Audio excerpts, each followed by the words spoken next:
Assalamualaikum warahmatullahi wabarakatuh. Halo semuanya, perkenalkan nama saya Pradani Kijasyari dengan NIM G002548 dari kelompok B3.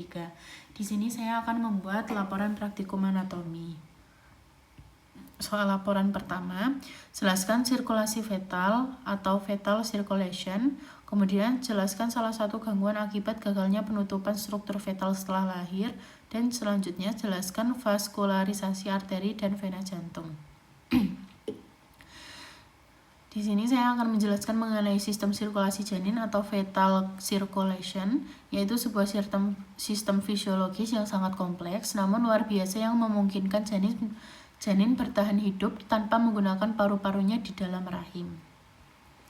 Ini adalah fetal circulation.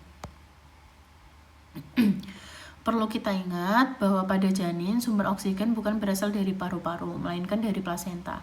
Darah kaya akan oksigen mengalir melalui vena umbilicalis, lalu melewati pirau pertama yaitu ductus venosus untuk memintas hati menuju vena cava inferior.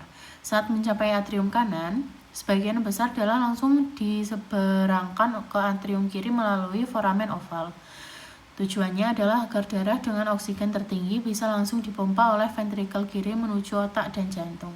Sedangkan darah yang masuk ke arteri pulmonalis tidak akan menuju paru-paru karena adanya resistensi tinggi. Darah tersebut dialihkan melalui ductus arteriosus langsung menuju aorta untuk disalurkan ke seluruh tubuh. Setelah bayi lahir dan bernafas, sistem ini berubah secara drastis. Pirau-pirau tersebut akan menutup dan berubah menjadi jaringan ikat atau ligamen seperti fossa ovalis atau bekas foramen oval dan ligamentum arteriosum.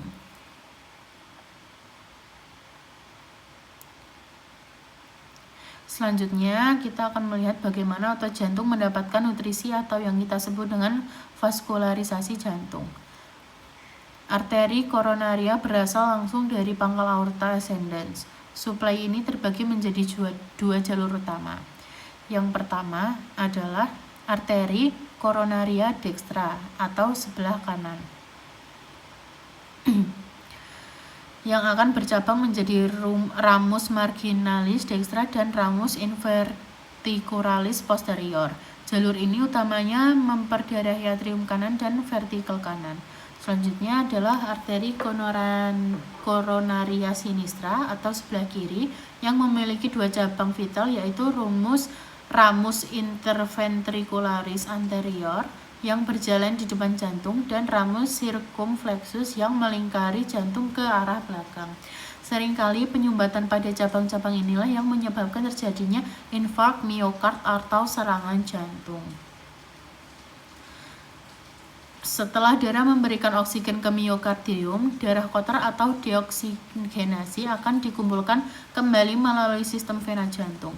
Muara utama dari seluruh vena jantung adalah sinus coronarius atau sebuah saluran vena besar yang terletak di bagian belakang jantung. Sinus ini menampung aliran dari beberapa vena utama seperti vena cardiaca magna dan vena cardiaca parva, serta vena posterior ventriculi sinistri. Darah dari sinus coronarius ini kemudian akan bermuara langsung ke antrium dextrum atau antrium kanan. Namun perlu dicatat bahwa ada juga vena-vena kecil yang disebut venae cordis minimae. Berbeda dengan yang lain, vena kecil ini melakukan drainase langsung ke antrium tanpa melalui sinus coronarius terlebih dahulu. Masuk pada pembahasan laporan kedua, kita dihadapkan pada sebuah kasus klinis yang cukup umum. Seorang pasien laki-laki mengalami gejala pilek selama beberapa hari dengan sekret bening, namun keluhan ini berkembang menjadi nyeri di area wajah dan hidung tersumbat. Secara medis, gejala ini mengarah pada kondisi sinusitis maksilaris. Pertanyaannya, jelaskan sinus-sinus paranasal yang terdapat pada hidung beserta fungsinya. Sebutkan pembagian meatus nasi dan lubang muara drainase masing-masing sinus. Dan jelaskan mengapa sinus maksilaris lebih sering mengalami sinusitis dibandingkan sinus lainnya. Seperti yang bisa kita lihat pada gambar anatomi di depan, manusia memiliki 4 pasang sinus utama yang dinamai sesuai dengan tulang tempat mereka berada, yaitu sinus frontalis di dahi, cellulae et ethmoidealis di antara mata, sinus sphenoidalis di belakang hidung, dan yang terbesar adalah sinus maxillaris di area pipi. Mungkin banyak pertanyaan, apa fungsi dari rongga-rongga ini? Secara fisiologis, sinus memiliki peran yang sangat vital. Pertama, sinus berfungsi sebagai pengatur resonansi suara dan memberikan keseimbangan pada kepala kita dengan cara mengurangi berat relatif tulang tengkorak.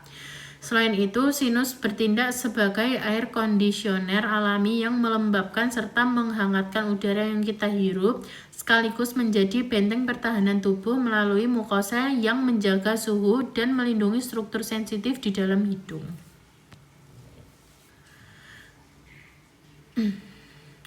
Selanjutnya adalah sistem drainase meatus nasi. Melanjutkan ke bagian yang lebih teknis, bagaimana cairan atau mukus di dalam sinus ini keluar.